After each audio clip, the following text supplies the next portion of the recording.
Good morning, everybody. My first character, being a favorite soul, was super tanky with lots of high area of effect and healing, and allowed me to just completely dumpster the entire hardcore difficulty until I died. But I'm coming back with a vengeance, and I made a brand new character that I theory crafted before Hardcore League, and it just seemed like the perfect time to try to crack it out. And this character I'm calling the Vile Master of Flowers, an alchemist who is a vile chemist, melee version alchemist, but also has a serene side to it. This whole idea came about when, with the Epic Destiny changes, whenever you look at any individual Epic Destiny, it's really easy to notice that, hey, you could play Dreadnought with like 10 different classes. You could play Fury of the Wild with a bunch of different classes. But one tree that always seems difficult to mix and match is the Grandmaster of Flowers. Grandmaster of Flowers just falls in this weird niche where basically, unless you're centered, it's kinda not very good. And most characters in the entire game won't be centered because as long as you wear any type of armor, you're just uncentered. That's just the way it is. And if you were unsure before, you should know everybody wants to wear armor. Wizards and sorcerers are wearing medium armor, warlocks are wearing light or medium. Pretty much every single class is wearing some type of armor, except for monks, because they can't, because it disables all their abilities. However, they're not the only class. Alchemists also do not wear armor. They get no proficiencies and no special abilities using armor. In fact, they're designed to be an unarmored class, gaining special bonuses that raise their magic resistance rating and physical resistance rating to compensate. As a result of this, it kind of came to fruition that, well, maybe I should play a melee alchemist, and I should take that into Grandmaster of Flowers and play a character that isn't a monk but uses the monk Epic Destiny. And such was born the Vile Master of Flowers. Now this character is an 18 alchemist, 1 rogue, and 1 monk. It's 1 rogue because I decided to play as a Shade Archai since the chain attack is extremely powerful and gave me a bunch of free area of effect attacks. 18 alchemist because I wanted to make sure I could get the 5th core of the Vile Chemistry since it gives a huge amount of defense. And then 1 monk because I had 1 extra level and I figured, hey, if I'm going to be using the monk Epic Destiny, I might as well have all the stances if I'm going to be centered anyway. So by taking 1 level of monk, it gave me access to the ocean stance for a bunch of extra defense. Now this character is a Vistani knife fighter. If I wasn't a Vistani knife fighter, I would have gone pure and used simple weapons with my alchemist and gone capstone of the Vile Chemistry. However, this character, I didn't want to do that. I just kind of wanted to get as much as I could out of it, and it actually ended up as a perfect breakdown. 41 points in Vistani knife fighter, 31 points in Vile Chemist, and 8 points in Harper Agent is exactly 80 points and is just what you need to be able to take every single thing that makes this character strong. I went single weapon fighting, since single weapon fighting scales very well with the chain and area of effect attacks. And because of my high intelligence and focus on intelligence, with only 1 level of rogue, I was basically capable of getting every single trap in the entire game. Additionally, since I've got 3 different classes, one of them being monk with ocean stance, my saves were through the roof. Very high physical resistance rating thanks to monk and alchemist passives, very high saving throws, extremely high skills, and very, very high area of effect damage. This build just cruised through the game at an incredible pace, and it felt super fun and amazing to play. Especially since Alchemist not only comes with all these defensive abilities, but then you also have healing from all your healing spells, area of effect damage spells, crowd control, incredible buffs. Honestly, it was just so good. So what is the drawback of this character? Everything just sounds so powerful. Well, this character is missing one key thing: hit points. Alchemist has the lowest amount of health of any class in the game. It gets a d4 per level, just like a sorcerer or a wizard. However, sorcerers and wizards have a tree called Eldritch Knight, which gives a lot of hit points, and pretty much every sorcerer and wizard spends points in there. Alchemists don't. They don't have any trees that give them any hit points. And this build spends all of its points specifically in Vistani Knife Fighter, Vile Chemist, and Harper Agent, which means I was very, very low on hit points. So while I had a lot of defense, and when I took damage, it wasn't very high, still, just not having that high hit point total meant that I did need to be a little bit careful during the general leveling process. However, that being said, this character leveled up very quickly, and so if you're watching this and you think the idea of playing as like a poisonous monk type character sounds cool to you, I would highly recommend checking this out and maybe taking it onto softcore before you try it on hardcore, as not that this character really ever had any dangerous situations. For the most part, it was pretty good, maybe 1 or 2 scenario that kind of went a little haywire, as hardcore tends to be. But for the most part, it was pretty consistent, and I was able to easily breeze through some stuff. As I have a lot of experience with the quests, trap placements, monster placements, and the like. You may or may not have the same experience based on your level of knowledge of the game and some of the quests. So as I said, will this work on hardcore? Absolutely. Should you play this on hardcore? Maybe. Definitely doesn't have a ton of hit points, and that stray disintegrate might just take your character out, so practice with caution. Now I wanted to take this character all the way up to level 30 as a replacement for my favorite soul who died so I could keep helping people get their dreams of 20 Reaper points. And you know what? It was going really great until this happened. There's going to be some guys that'll take you to the Wayloon prison. Once you get into the Wayloon prison, you'll have to...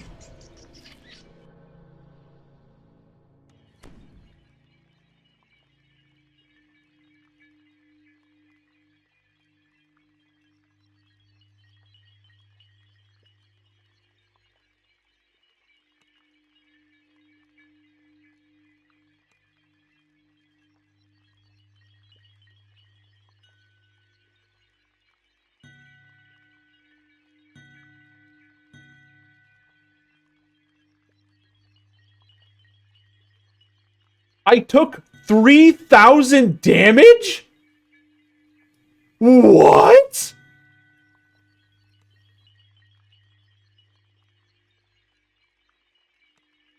I took 3,000 damage! Well, death strikes again, and here we have Strimtom 1, the Vile Master of Flowers, here on Arganessen, because I transferred off to double check to determine that that trap does that much damage, and it does that much damage. It killed me multiple times here on Arganessen, so be careful in that quest, because if you're running friends in low places, you may find yourself hitting a poison trap and taking multiple times your hit points, which is 100% a bug. Be careful. However, it doesn't mean this character isn't good, it just means that was a very weird circumstance. This character is the Vile Master of Flowers, Alchemist 18, Monk 1, Rogue 1. Now, this character's intelligence-based, so you start with intelligence as your maximum and put points into intelligence when you level up. This character also has a little bit of dexterity, just that it would be able to take the precision feat. Not necessary, but it's something that I wanted to do. This character also started with a high constitution just to make sure I could not die when I was doing quests, and then a little bit of strength. Everything else was left at 0. You don't need any of these other stats. Just those baselines are pretty good. As far as the skills go, alchemists and rogues both get a lot of skill points, and even monks, which means that maxing out Disable Device, Open Lock, and Search and Spot are all very, very easy to do, especially since Search and Spot are actually alchemist class skills, saving you a lot of points. However, things that you want to go with afterwards, I highly recommend Use Magic Device, as Use Magic Device is great for allowing you to use shield wands and other different types of protective things, and also on the regular servers, being able to raise the dead, which is pretty nice. And then outside of that, I also put points into concentration. As a monk, I have Key that I can use here, and that Key is used for some of my abilities, and so just having more concentration means I can have a higher total just sitting in the bank when I'm not actually in combat. You also need to make sure you're putting points into balance, because you need balance to take the feats single weapon fighting, so do not neglect balance. Now this character has no tomes, of course, so should be pretty easy to replicate. As far as the feats go, I mentioned before the combat styles, single weapon fighting is kind of the main type of fighting you're using here. This one, really, really important because the chain attack, as well as your monk area of effect, so this is the chain attack Spike Chain and Drifting Lotus, these are both very powerful attacks that only use your main hand weapon. So if you're dual wielding, they don't do anything extra for having a second weapon in your hand. As a result, the chain attack and the Drifting Lotus both get heavy benefits from having a powerful single one-hand weapon, and that's why we went with single weapon fighting. Now usually you would use an orb in your offhand with single weapon fighting, but monks become uncentered if they use orbs, so you just have to have an empty open hand. Beyond that, this character also grabbed the Metamagic feats Quicken and Maximize. Quicken is really good because it just allows you to quickly put all your buffs on and drop some damage and crowd control spells in combat. However, Maximize is kind of where it's at. I was using Maximize a lot during the general leveling process because I didn't spend a lot of my mana in combat. You're mostly a melee for your damage, which means you have a lot of mana left over, and you can use this to maximize out all your different healing spells and things to get yourself back up to full quickly, which was very good for hardcore. I also took all of the forms feats, so Master, Adept, and Grand Master of Forms, so my elemental forms were very powerful. Ocean Stance here, which is the primary form, granting high wisdom, which doesn't really matter. This character basically has no benefit from wisdom. Dodge, dodge cap, and saving throws. And that 12% dodge and 8 dodge cap is massive, as this character currently has a 40 dodge cap when I'm actually in my special stance. Let me just put the stance on. Something like this. So I actually have 40 dodge cap, which is very, very good and keeps me defensive. So even though my character's health is pretty low, 5,000 effective hit points without displacement. With displacement, it gets a little bit crazier. So character can become very tanky in a pinch. Now, moving on, outside of this, there's also some of the other feats that you get to take, such as the alchemist feats and the epic feats. As for the alchemist feats, I took liquid luck for evasion. You get insightful insightful courage to get intelligence to will saves, since you're maxing out intelligence and constitution. Then both your will saves and reflex saves are all based off of the same stat, which is intelligence. Battalion Brew for dexterity to hit and damage is also very nice. And then as far as the epic feats, this character I took epic fortitude, so I didn't have to worry about failing fortitude saves on a 1, which is very nice. Turns out that didn't help me because I made my fortitude save, and I still took 3,000 damage, which is astounding. And as far as epic destiny feats, perfect single weapon fighting and double strike they write themselves. As far as the Scion feat, this is a centered character, so Scion of the Astral Plane is the way to go to get even more dodge and dodge cap. As far as your spells go, in general, this is a pretty good layout of the spells. Just take, like, a damage spell if you want, although I didn't really use the damage spells, if I'm being honest, I was mostly meleeing. But actually, I don't even think I changed any of my spells. I think these are literally every single spell I took, and in order from left to right, in the order that I thought they were important. Yeah, so, like, Vile Smash is just an AOE that was good in the early game, and I never needed to take it off. Plus, you've got Elemental Skin as a defensive buff, and then Feathers Extract and Gills Extract just for when you need to jump or swim. Moving on, you get Augment Armor, which is just a buff that gives you physical resistance rating and armor class. It's just super useful. I cast Glue Bomb, and because Glue Bomb is a sticky spell, and it's like Web too. It's basically better Web. So very, very strong. And I never cast these other spells. As far as level 3, these are all just buff spells. Greater Heroism, Haste, Displacement, a little buff I never used, and Restorative Draft, which was your Greater Restoration, very powerful.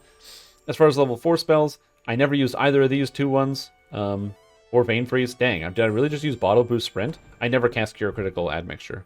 So yeah, it was just Bottle Boost Sprint, you don't need the rest of them. Moving on to the 5s, I never used Poison Breath. It was mostly just Greater Evolution, as well as Multi-Vial of Poison for some added damage in combat and greater elemental weapons. And then moving up to level 6s here, Curative Admixture Heal is amazing. Greater Heartseeker Imbue is actually the Imbue that I use. I didn't actually use the greater elemental weapons. And then Gold Skin. Now that might not seem clear, but the reason why I went with the Heartseeker Imbue is because of this effect. It gives you -1 fortitude saves per stack whenever you attack a monster. So you hit them 5 times, they get -5 to their fortitude save. Additionally, alchemists also get an ability. I'm just going to go a little out of order here.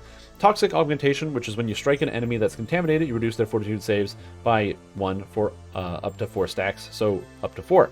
So that means 4 from that, 5 from this, you're taking a monster's fortitude saves down by 9, and so this 31 DC, that's really not a lot. That's a very low number. But when you lower somebody's fortitude saves by 9, that brings it a lot closer. It's basically like +9 to your DCs on your spells, especially considering this character has no conjuration items, and I'm not even using my evolution effect here, and my intelligence is quite low because I have a +6 intelligence item at level 77. This character could easily bump the multi-vial up 15 DCs at this level, and never really miss it on any target at level. So very, very useful, and especially if you have anyone else in your party that does stuff. Or even yourself if you happen to have a stun. Now, as far as the enhancements go, as I said, it's pretty self-explanatory. Vistanian Night Fighter, everything good. Vile Chemist, everything good. Harp Agent, everything good. Now, I have 82 points. This works with 80. You just don't take the 1 point in Shade Arcai, and then you cut 1 point out of Vistanian Night Fighter, which is instead of taking the second intelligence, you would take 1 point in Vistani Training. You take all of the Miststalker effects here, because they give your character a bunch of defense, and they get you access to Miststalker 5, which is an insane cooldown. Absolutely insane. Huge amount of additional defenses. You grab Haste Boost because it's the best attack speed buff in the game. You grab Deadly Blades because you need this to be centered with daggers. You grab Rapid Slash because it's the second best damage boost in the entire game, and this is an attack that beefs you up and gives you 20% bonus damage all of the time. Take additional damage along the side, and then at the top here, Blessed Blades, Big attack that gives you plus 10 to hit and damage for 10 seconds. Just unbelievably good. Also, it says 10 seconds. It's actually 15 seconds. So it does overlap a little bit. And then Vendetta, just a massive damage buff. Overall, since this last has a minute cooldown and this has a minute cooldown, you're going to be pressing both Vendetta and Miststalker pretty much all the time. You want to be proactive with these abilities. Don't wait to take damage and then put Miststalker on. When you're walking into the fight, press this button to really increase your defense to reduce the amount of damage you're going to take. Out of Alchemist, I'm going to talk about the things you avoid more than the things you take, because it's easier that way, because the things I took are all good, and I'll talk about why you don't take these things. So 1, the Vile skills. I don't use these skills. I don't bluff because I have no charisma, and hide and move silently, I don't sneak. Venom Affinity. 3 points for 10 poison spell power is very raw deal. This is not very cost effective. Don't take this. Hey, it's the same ability I said. That's not cost effective. Don't take it. This is something that works if you have an orb, and you can't use an orb because it uncenters you, so don't take this. And then finally, there's the Wave of Poison. I personally did not take Wave of Poison because it's an ability that's an area of effect, poison damage over time, and in theory, it could actually be quite good since I did have Maximize, among other things. However, I personally don't think that poison or area effect, damage over time effects in general are very good, I kind of skipped it. However, there's some argument you could make to taking this ability instead of some other stuff in this tree. I personally did not use it, but I also didn't really try it. You might have a lot of success with this. The benefit of this spell is mostly that when you press it, it makes everything in front of you no longer poison immune, so you can hit like an elemental or a crowd of undead, and all of a sudden you can poison them. However, I got that with Poison Strike here, which is an attack where when you press it, your character does one of these and do this kind of cool slash. However, this slash is very, very cool, not just because it does some damage, but also because it's a frontal AOE. So this actually hits everybody in front of you. It's a full cleave. And not only that, it also makes them vulnerable to poisons, which is very, very essential for this type of character. So keep that in mind. Very useful. You can use this all the time. And it's honestly one of the first things you take because of just how insanely good it ends up being. Now, as far as the rest of the Epic Destinies goes, moving on, this character I was using Grandmaster Flowers, Dreadnought, and Sentinel. I was using Unyielding Sentinel because Renewal as a heal means that my character doesn't need to leave my reaction state. If I decide to heal with the actual heal spell, even though it heals me for a lot, I get knocked out of my reaction state Orchidium, and being Orchidium gives you a whole bunch of defenses. While you're in Orchidium, not only do you get extra physical resistance rating equal to double your Alchemist level, so 36 physical resistance rating, but from this tree I get 5 physical resistance rating, and 8 physical resistance rating, and plus 5 to my Fortitude saves, and 5% dodge, and also full base attack bonus, and 5 physical resistance rating, and 5 dodge cap. You really want to be Orchidium all the time, so being able to get a heal that is not a Guild Leaf spell, it's not a yellow spell, so I don't have to worry about dropping out my purple stance, means that all of a sudden this is super useful. So I use Renewal quite a bit during the leveling process. Legendary Dreadnought over here, I just spent some points because I wanted defensive stats and I wanted more hit points. If I was on softcore, I would put my points into Shadow Dancer, because Shadow Dancer will do more damage for the amount of points that you're spending in it, and I would care less about how many hit points I have, because on the regular server, where it doesn't matter if you die as much, it's not a big deal. Hardcore, it's a little bit more important. However, Grandmaster Flowers is where I would put the rest of my points. The Mantle is fantastic because it gives you some ki, but mostly it gives you some movement speed, and you just zoom around on this character, plus you gain extra W for your character and the extra helplessness damage here, both of which is really nice. Drifting Lotus is a fantastically powerful attack. This is actually a triple attack. It says 1. It's a melee cleave that hits 3 times. This is insanely high damage. It is way more damage than it looks. Highly recommend you test out Drifting Lotus. It's super duper strong. Then I grabbed the Flow of Water, Flickering Flame, and Strength of Stone, just because I wanted the hit points and defense and stuff. And also these elemental absorptions are just really nice. Overall, 25% absorption. This effect right here, Flow of Water, because I have Ocean Stance active, this actually gives me double cold absorption, so it's not 25%, it's 44%, because of the way the math works out. So very, very good effect, highly recommend. And then up here I grabbed Lotus Bloom, and then so it adds a stun onto my Drifting Lotus, and at 26, that's when it started to slide. That's like when you're cutting with scissors, and then all of a sudden it just starts to slide along the paper. Once I got Lotus Bloom, this effect, I just go boom, boom, and then everything in front of me dies and explodes. Pretty much nothing was able to survive this. It made me feel very, very good about this character in Epic Elite through the leveling process. Delight of Chaos, just for a little bit of Chaos absorption, because as a lawful character, you're going to get hit by a Chaos Hammer, and it's going to be pretty bad. And then, since that's 30 points, I would spend the rest of my points. I would grab Everything is Nothing, because this is a giant AOE instant kill. Additionally, you grab the feat Elusive Target to go along with this for the emptiness effect that says plus 3% dodge and 1% dodge cap, as well as it doubles the proc chance of Elusive Target, which is a feat that makes it so you have a 5% chance to dodge all attacks. So with this character, with the Sign of the Astral Plane, you've got 48% dodge chance. You're going to have about 250-ish physical resistance rating all of the time, and 10% chance if and displacement and incorporeality, and if all of that breaks through and the monster actually hits you, 10% chance they just don't hit you. Very, very cool.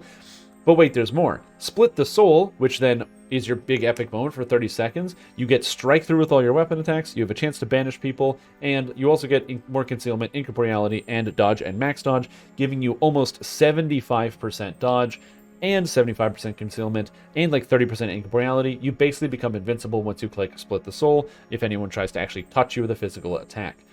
And then finally, Beyond the Center, which gives you magical resistance rating cap and force absorption. Honestly, the thing just writes itself. As far as equipment goes, it's fairly self-explanatory. Grab stuff that boosts up your intelligence. I have this delightful +6 intelligence helm. I got it level 13, and I never replaced it because it was really good, and that's the best I could get. I farmed this out from Borderlands with some magnifying lens. You gotta have something for all your skills, especially as you're leveling through. Search, spot, disable, open lock. That just makes sense. And then outside of that, the rest is pretty self-explanatory. Some con items. This one's got accuracy and double strike because I wanted some damage. Helpful items that are great. Anything that gives enhanced ki. You don't actually need enhanced ki. You generate a lot of ki on your own. But it can be useful, although I could definitely replace this. An item I do recommend for leveling, though, is the Perfect Pinnacle. It makes it so that while you're in Ocean Stance, if you Vorpal somebody, you knock them down, and it's pretty convenient and just helpful. Plus, the damage isn't bad on this effect, and the stunning is just nice for some of your monk abilities once you actually get into epics. As far as like an endgame item set goes, or like anything like that, I will include the entire build and how to make this character in the description, and I'll have some items in there, the type of items that I personally would use for this build once I got to epics. Just something basic. I don't have like a super endgame item set for you, but like a basic set, something that would be achievable and most likely raid free. However, that being said, that's all I have for you today. So if you want to try out some Vile Master of Flowers, avoid the quest Friends in Low Places on Epic Elite and a very specific trap, because damn, did that hurt. Please like the video if you like what you saw. Leave a comment if you got something to say or you have any ideas of what I should do next. And as always, thank you for watching. See you later. Goodbye. Have a nice day.